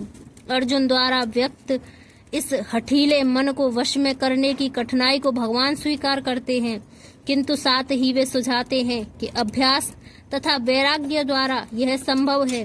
यह अभ्यास क्या है? वर्तमान युग में तीर्थवास, परमात्मा का ध्यान, मन तथा इंद्रियों का निग्रह, ब्रह्मचर्य पालन, एकांतवास तथा कठोर विधि विधानों का पालन कर पाना संभव नहीं है, किंतु कृष्ण भावनामृत के अभ्यास से मनुष्य भगवान की नवधा भक्ति का आचरण करता है। ऐसी भक्ति का प्रथम अंग है कृष्ण के विषय में श्रवण करना। मन को समस्त प्रकार की दुश्चिंताओं से शुद्ध करने के लिए यह परम शक्तिशाली एक दिव्य विधि है। कृष्ण के विषय में जितना ही अधिक श्रवण किया जाता है, उतना ही मनुष्य उन वस्तुओं के प्रति अनासक्त होता है जो मन को कृष्ण से दूर ले जाने वाली है। मन को उन सारे कार्यों से विरक्त कर लेने पर जिनसे कृष्ण का कोई संबंध नहीं है, मनुष्य सुगमता पूर्वक वैराग्य सीख सकता है। वैराग्य का अर्थ है पदार्थ से विरक्त और मन का आत्मा में प्रवृत्त होना। निर्विशेष आध्यात्मिक विरक्त कृष्ण में कार्यकलापों में मन को लगाने की उपेक्षा अधिक कठिन है। यह व्यवहारिक है, क्योंकि कृष्ण के विषय में श्रवण करने से मनुष्य स्वतः परमात्मा के प्रति आसक्त हो जाता है। यह आसक्ति परेशान भूति या आध्यात्मिक तुष्ट कहलाती है। यह वैसे ही है जिस तरह भोजन के प्रत्येक कौर से भूख की तुष्टि प्राप्त होती है। भूख लगने पर मनुष्य जितना अधिक खाता जाता है, उतनी ही अधिक तुष्टि और शक्ति उसे मिलती जाती है। उसी प्रकार भक्ति संपन्न करने से दिव्य तुष्टि की अनुभूति होती है, क्योंकि मन भौतिक वस्तुओं से विरक्त हो जाता है। यह कुछ वैसा ही है जैसा कुशल उपचार तथा सुपथ्य द्वारा रोग का इलाज। भगवान कृष्ण के कार्यकलापों का श्रवण उन्मत्त मन का कुशल उपचार है और कृष्ण को अर्पित भोजन ग्रहण करना रोगी के लिए उपयुक्त पथ्य है। यह उपचार ही कृष्ण भावनामृत की विधि है। जिसका मन उच्छृंखल है उसके लिए आत्म साक्षात्कार कठिन कार्य होता है, किंतु जिसका मन संयमित है और जो समुचित उपाय करता है उसकी सफलता ध्रुव है, ऐसा मेरा मत है। भगवान घोषणा करते हैं कि जो व्यक्ति अपने मन को भौतिक व्यापारों से विलग करने का समुचित उपचार नहीं करता, उसे आत्म साक्षात्कार में शायद ही सफलता प्राप्त हो सके। भौतिक भोग में मन लगाकर योग का अभ्यास करना मानो अग्नि में जल डालकर उसे प्रज्वलित करने का प्रयास करना हो। मन का निग्रह किए बिना योगाभ्यास समय का अपव्य है। योग का ऐसा प्रदर्शन भले ही भौतिक दृष्टि से लाभप्रद हो, किंतु जहाँ तक आत्म साक्षात्कार का प्रश्न है, यह सब व्यर्थ है। अतः मनुष्य को चाहिए कि भगवान की दिव्य प्रेम भक्ति में निरंतर मन को लगाकर उसे वश में करे। कृष्ण भावनामृत में प्रवृत्त हुए बिना मन को स्थिर कर पाना असंभव है। कृष्ण भावना भावित व्यक्ति बिना किसी अतिरिक्त प्रयास के ही योगाभ्यास का फल सरलता से प्राप्त कर लेता है, किंतु योगाभ्यास करने वाले को कृष्ण भावना भावित हुए बिना सफलता नहीं मिल पाती।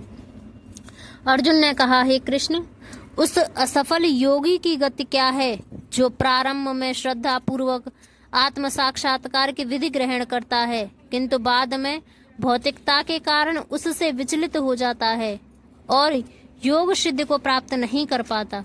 तात्पर्य, भगवत गीता में आत्म साक्षात्कार का योग मार्ग का वर्णन है। आत्म साक्षात्कार का मूलभूत नियम यह है कि जीवात्मा यह भौतिक शरीर नहीं है, अपितु इससे भिन्न है और उसका सुख शाश्वत जीवन, आनंद तथा ज्ञान में निहित है। ये शरीर तथा मन दोनों से परे है।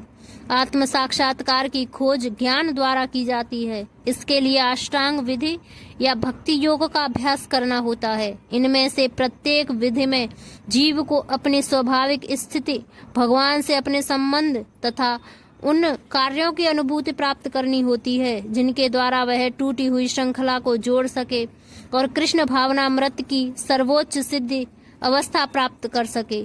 इन तीनों विधियों में से किसी एक का भी पालन करके मनुष्य देर सवेर अपने चरम लक्ष्य को प्राप्त होता है। भगवान ने द्वितीय अध्याय में इस पर बल दिया है। दिव्य मार्ग में थोड़े से प्रयास से भी मोक्ष की महती आशा है। इन तीनों में से इस युग के लिए भक्ति योग विशेष रूप से उपयुक्त है, क्योंकि ईश साक्षात्कार की यह श्रेष्ठतम प्रत्यक्ष विधि है। अतः अर्जुन, पुनः आश्वस्त होने की दृष्टि से भगवान कृष्ण ने अपने पूर्व कथन की पुष्टि करने को कहा है। भले ही कोई आत्म साक्षात्कार के मार्ग को निष्ठा पूर्वक क्यों न स्वीकार करे, किंतु ज्ञान की अनुशीलन विधि तथा अष्टांग योग का अभ्यास इस युग के लिए सामान्यतः बहुत कठिन है। अतः निरंतर प्रयास होने पर भी मनुष्य अनेक कारणों से असफल हो सकता है।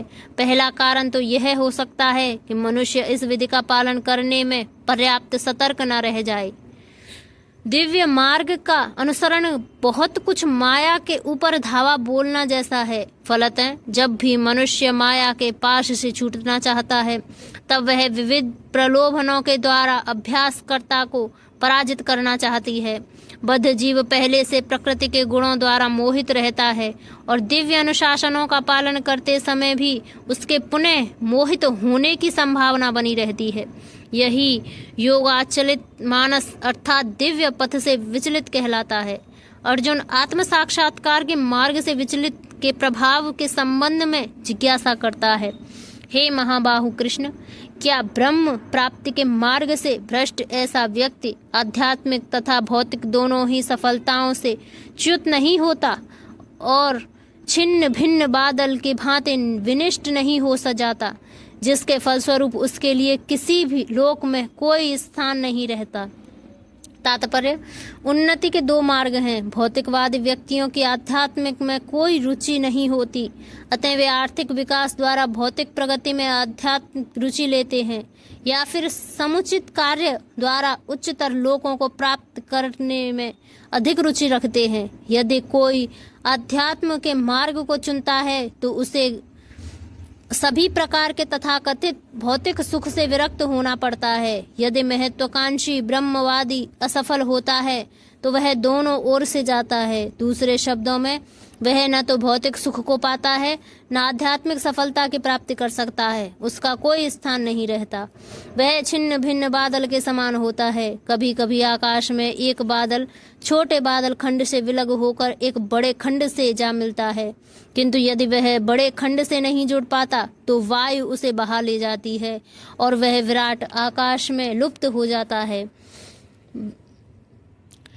पथि ब्रह्म साक्षात्कार का मार्ग है, जो अपने आप को परमेश्वर का अभिन्न अंश जान लेते पर प्राप्त होता है। यह परमेश्वर ब्रह्म परमात्मा तथा भगवान रूप में प्रकट होता है। भगवान श्री कृष्ण परम सत्य के रूप में प्राकट है। जो इस परम पुरुष की शरण में आ जाता है वही सफल योगी है। ब्रह्म तथा परमात्मा साक्षात्कार के माध्यम से जीवन के इस लक्ष्य तक पहुँचने में अनेक जन्म लग जाते हैं। अतः दिव्य साक्षात्कार का सर्वश्रेष्ठ मार्ग भक्ति योग या कृष्ण भावनामृत की प्रत्यक्ष विधि है। हे कृष्ण, यही मेरा संदेह है और मैं आपसे इसे पूर्णतः दूर करने की प्रार्थना कर रहा हूँ।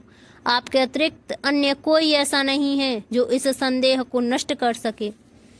तात्पर्य, कृष्ण भूत वर्तमान तथा भविष्य के जानने वाले हैं। भगवत गीता के प्रारंभ में भगवान ने कहा कि सारे जीव व्यष्टि रूप में भूतकाल में विद्यमान थे, इस समय विद्यमान हैं और भव बंधन से मुक्त होने पर भविष्य में भी व्यष्टि रूप में बने रहेंगे।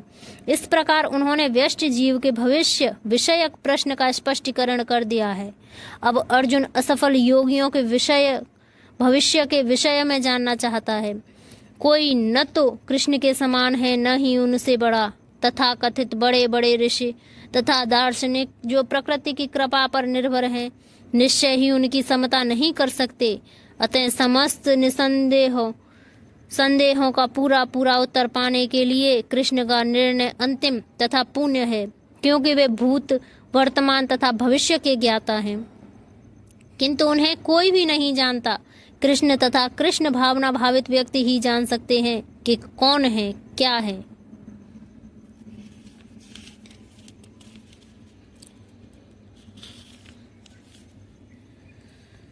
भगवान ने कहा, हे प्रथापुत्र, कल्याण कार्यों में निरत योगी का न तो इस लोक में न परलोक में ही विनाश होता है। हे मित्र, भलाई करने वाले कभी बुराई से पराजित नहीं होते। श्रीमद् भागवत में श्री नारद मुनि व्यासदेव को इस प्रकार उपदेश देते हैं, यदि कोई समस्त भौतिक आशाओं को त्याग कर भगवान की शरण में जाता है तो इसमें न तो कोई क्षति होती है न पतन। दूसरी ओर अभक्त जन अपने अपने व्यवसायों में लगे रह सकते हैं, फिर भी वे कुछ प्राप्त नहीं कर पाते। भौतिक लाभ के लिए अनेक शास्त्रीय तथा लौकिक कार्य हैं। जीवन में आध्यात्मिक उन्नति अर्थात कृष्ण भावनामृत के लिए योगी का समस्त भौतिक कार्यकलापों का परित्याग करना होता है। कोई यह तर्क कर सकता है कि यदि कृष्ण भावनामृत पूर्ण हो जाए तो इससे सर्वोच्च सिद्धि प्राप्त हो सकती है, किंतु यदि यह सिद्धि प्राप्त न हो पाई तो भौतिक एवं आध्यात्मिक दोनों दृष्टियों से मनुष्य को क्षति पहुंचती है। शास्त्रों का आदेश है कि यदि कोई स्वधर्म का आचरण नहीं करता तो उसे पाप फल भोगना पड़ता है। अतः जो दिव्य कार्यों को ठीक से नहीं कर पाता उसे फल भोगना होता है। भागवत पुराण आश्वस्त करता है कि असफल योगी को चिंता करने की आवश्यकता नहीं है। भले ही उसे ठीक से स्वधर्माचरण न करने का फल भोगना पड़े तो भी वह घाटे में नहीं रहता, क्योंकि शुभ कृष्ण भावनामृत कभी विस्मृत नहीं होता। जो इस प्रकार से लगा रहता है वह अगले जन्म में निम्न योगी में भी जन्म लेकर पहले की भांति भक्ति करता है। दूसरी ओर जो केवल नियत कार्यों को दृढ़ता पूर्वक करता है, किंतु यदि उसमें कृष्ण भावनामृत का अभाव है तो आवश्यक नहीं कि उसे शुभ फल प्राप्त हो। इस श्लोक में तात्पर्य इस प्रकार है, मानवता के दो विभाग किए जा सकते हैं, नियमित तथा अनियमित। जो लोग अगले जन्म तथा मुक्ति के ज्ञान के बिना पाश्विक इंद्रिय तृप्ति में लगे रहते हैं वे अनियमित विभाग में आते हैं। जो लोग शास्त्रों में वर्णित कर्तव्य के सिद्धांतों का पालन करते हैं वे नियमित विभाग में वर्गीकृत होते हैं। अनियमित विभाग के संस्कृत या असंस्कृत, शिक्षित तथा अशिक्षित, बली तथा निर्बल लोग पाश्विक वृत्तियों से पूर्ण होते हैं। उनके कार्य कभी कभी कल्याणकारी नहीं होते, क्योंकि वे पशुओं की भांति आहार, निद्रा, भय तथा मैथुन का भोग करते हुए इस संसार में निरंतर रहते हैं, जो सदा ही दुख में है। किंतु जो लोग शास्त्रीय आदेशों के अनुसार संयमित रहते हैं और इस प्रकार क्रमशः कृष्ण भावनामृत को प्राप्त होते हैं, वे निश्चित रूप से जीवन में उन्नति करते हैं। कल्याण मार्ग के अनुयायियों को 3 वर्गों में विभाजित किया जा सकता है। भौतिक संपन्नता का उपभोग करने वाले शास्त्रीय विधि विधानों के अनुयायी, इस संसार से मुक्ति पाने के लिए प्रयत्नशील लोग, कृष्ण भावनामृत के भक्त। प्रथम वर्ग के अनुयायियों को पुनः 2 श्रेणियों में विभाजित किया जा सकता है, सकाम कर्मी तथा इंद्रिय तृप्ति की इच्छा न करने वाले। सकाम कर्मी जीवन के उच्चतर स्तर तक उठ सकते हैं, यहाँ तक कि स्वर्ग लोक को जा सकते हैं, तो भी इस संसार से मुक्त न होने के कारण वे सही ढंग से शुभ मार्ग का अनुगमन नहीं करते। शुभ कर्म तो वे हैं जिनसे मुक्ति प्राप्त हो। कोई भी ऐसा कार्य जो परम आत्म साक्षात्कार या देहात्म बुद्धि से मुक्ति की ओर उन्मुख नहीं होता, वह रंच मात्र भी कल्याणप्रद नहीं होता। कृष्ण भावनामृत संबंधी कार्य ही एकमात्र शुभ कार्य है, और जो भी कृष्ण भावनामृत के मार्ग पर प्रगति करने के उद्देश्य से स्वेच्छा से समस्त शारीरिक असुविधाओं को स्वीकार करता है, वही घोर तपस्या के द्वारा पुण्य योगी कहलाता है।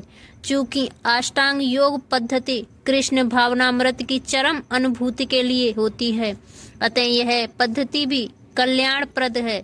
जो कोई इस दिशा में यथाशक्य प्रयास करता है, उसे कभी अपने पतन के प्रति भयभीत नहीं होना चाहिए।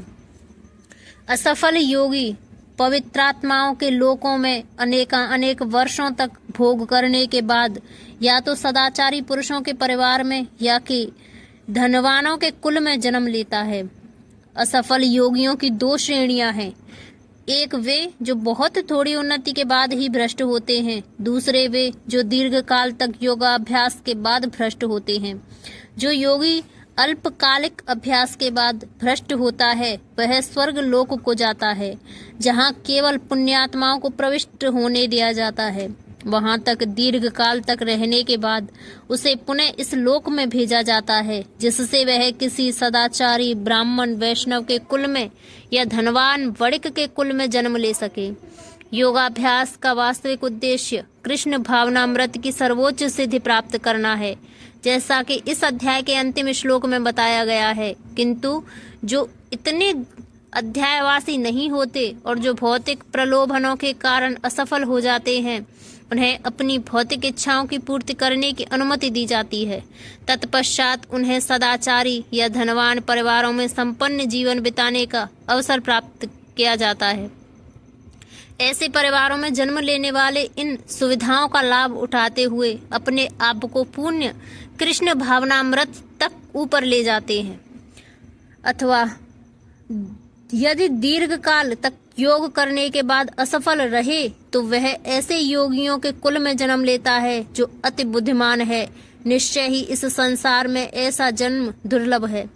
तात्पर्य, यहाँ पर योगियों के बुद्धिमान कुल में जन्म लेने की प्रशंसा की गई है, क्योंकि ऐसे कुल में उत्पन्न बालक को प्रारंभ से ही आध्यात्मिक प्रोत्साहन प्राप्त होता है। विशेषतः आचार्यों या गोस्वामियों के कुल में ऐसी परिस्थिति है। ऐसे कुल अत्यंत विद्वान होते हैं और परंपरा तथा प्रशिक्षण के कारण श्रद्धावान होते हैं। इस प्रकार वे गुरु बनते हैं। भारत में ऐसे अनेक आचार्य कुल हैं, किंतु अब ये अपर्याप्त विद्या तथा प्रशिक्षण के कारण पतनशील हो चुके हैं। भगवत कृपा से अभी भी कुछ ऐसे परिवार हैं जिनमें पीढ़ी दर पीढ़ी योगियों को प्रश्रय मिलता है। ऐसे परिवारों में जन्म लेना सचमुच ही अत्यंत सौभाग्य की बात है। सौभाग्यवश हमारे गुरु विष्णुपाद श्रीमद् भक्ति सिद्धांत सरस्वती गोस्वामी महाराज को यहाँ स्वयं हमें भी ऐसे परिवारों में जन्म लेने का अवसर प्राप्त हुआ। हम दोनों को बचपन से ही भगवत भक्ति करने का प्रशिक्षण दिया गया। बाद में दिव्य व्यवस्था के अनुसार हमारी उनसे भेंट हुई। हे कुरुनंदन, ऐसा जन्म पाकर वह अपने पूर्व जन्म की देवी चेतना को पुनः प्राप्त करता है और पुण्य सफलता प्राप्त करने के उद्देश्य से वह आगे उन्नति करने का प्रयास करता है। तात्पर्य, राजा भरत जिन्हें तीसरे जन्म में उत्तम ब्राह्मण कुल में जन्म मिला, पूर्व दिव्य चेतना की पुनः प्राप्ति के लिए उत्तम जन्म के उदाहरण स्वरूप है। भरत विश्व भर के सम्राट थे और तभी से यह लोक देवताओं के बीच भारतवर्ष के नाम से विख्यात है। पहले यह इलाव्रत वर्ष के नाम से ज्ञात था।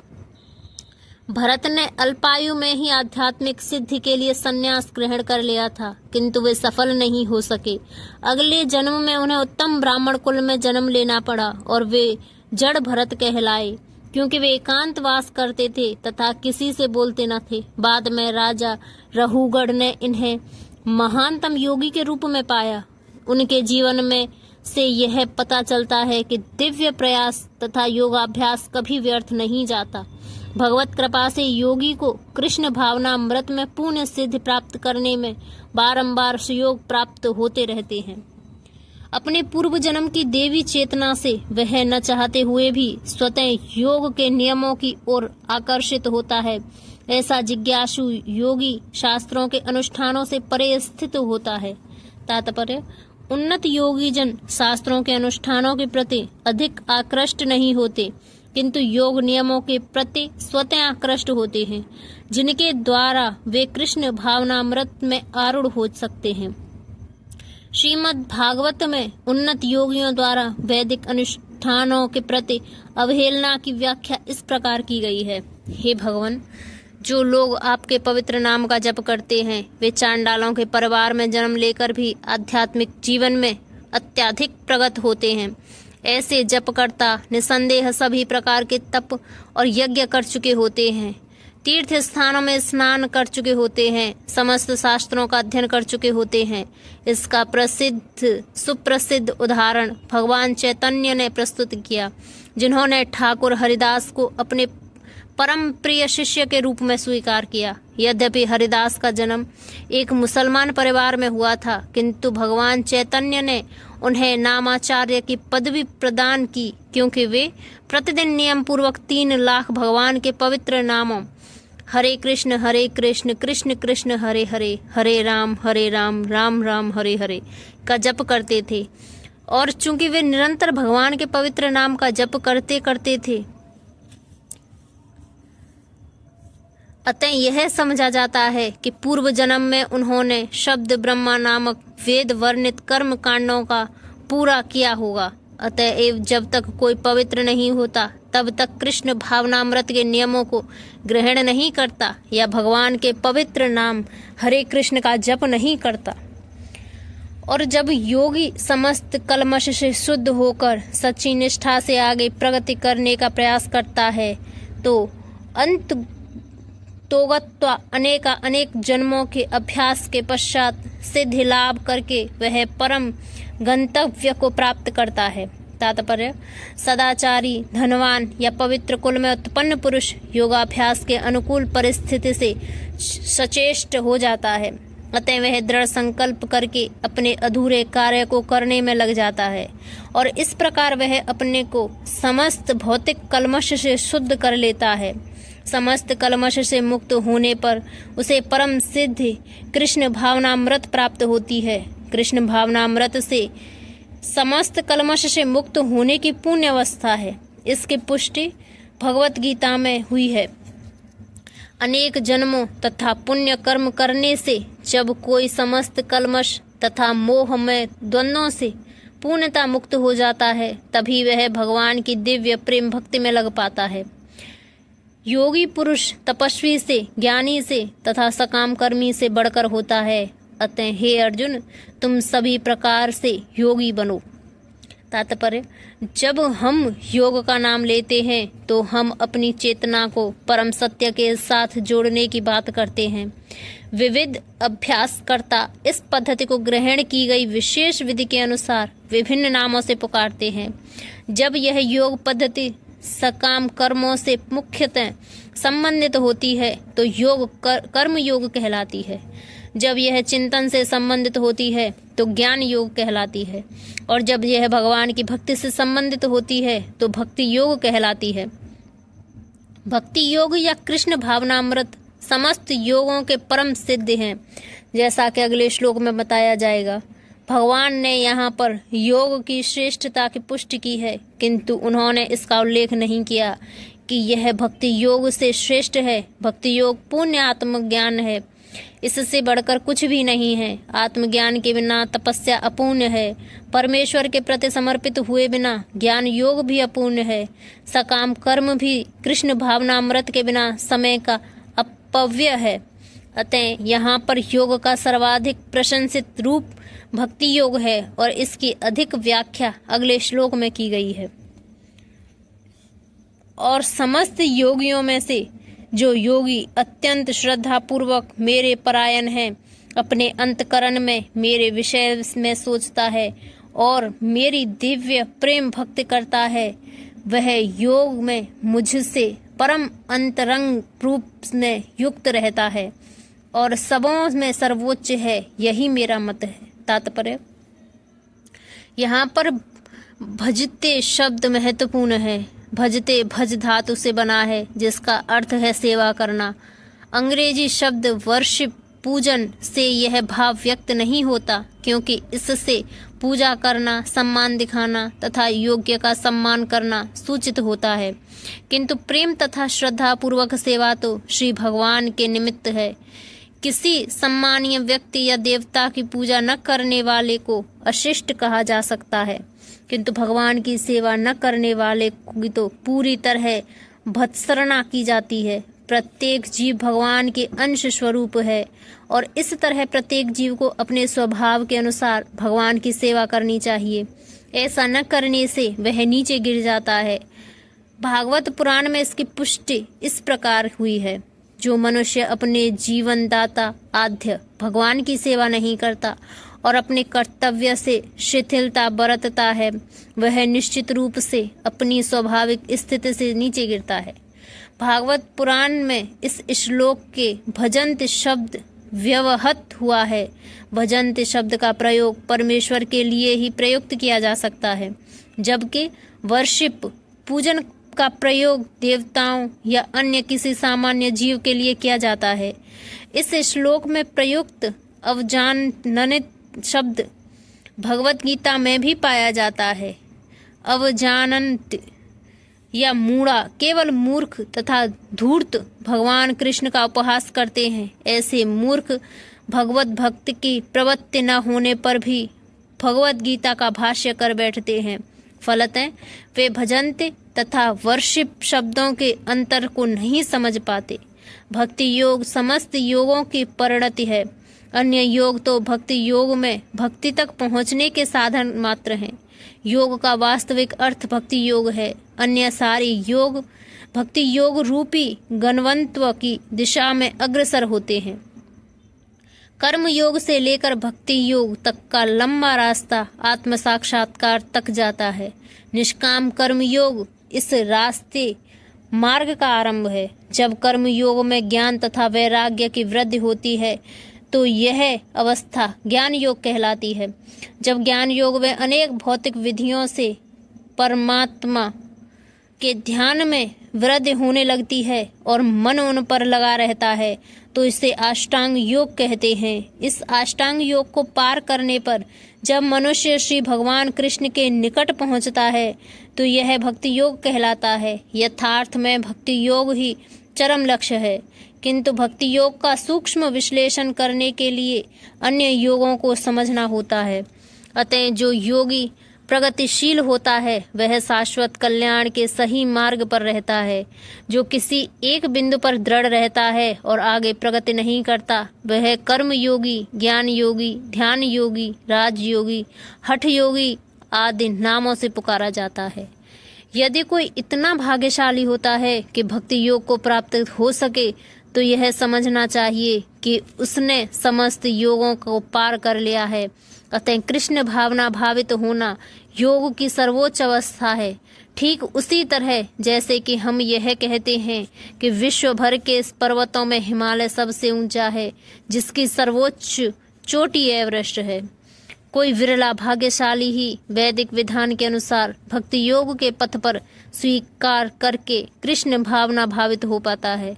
आदर्श योगी श्याम सुंदर कृष्ण पर अपना ध्यान एकाग्र करता है, जो बादल के समान सुंदर रंग वाले हैं, जिनका कमल सदृश मुख सूर्य के समान तेजवान है, जिनका वस्त्र रत्नों से प्रभापूर्ण है, जिनका शरीर फूलों की माला से सुशोभित है, उनके अंगों को प्रदीप्त करने वाली उनकी ज्योति ब्रह्म ज्योति कहलाती है। वे राम, नरसिंह, वराह तथा भगवान श्री कृष्ण जैसे विभिन्न रूपों में अवतरित होते हैं।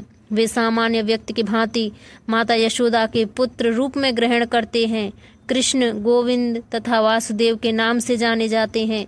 वे पुण्य बालक, पुण्य पति, पुण्य सखा तथा पुण्य स्वामी हैं और वे समस्त ऐश्वर्यों तथा दिव्य गुणों से ओतप्रोत हैं। जो श्री भगवान के इन गुणों से पूर्णतः अभिज्ञ रहता है वह सर्वोच्च योगी कहलाता है। योग की यह सर्वोच्च दशा केवल भक्ति योग से ही प्राप्त की जा सकती है, जिसकी पुष्टि वैदिक साहित्य से होती है। जिन महात्माओं के हृदय में श्री भगवान तथा गुरु में परम श्रद्धा होती है, उनमें वैदिक ज्ञान का संपूर्ण तात्पर्य स्वतः प्रकाशित हो जाता है। भगवान की सेवा जो इस जीवन में या अगले जीवन में भौतिक लाभ की इच्छा से रहित होती है, ऐसी प्रवृत्तियों से मुक्त होकर मनुष्य को अपना मन परमेश्वर में लीन करना चाहिए। ये सभी कुछ ऐसे साधन हैं जिनसे योग की परम संसिद्धिमयी अवस्था भक्ति या कृष्ण भावनामृत को संपन्न किया जा सकता है। इस प्रकार श्रीमद् भगवत गीता के 6 अध्याय ध्यान योग का भक्ति वेदांत तात्पर्य पूर्ण हुआ।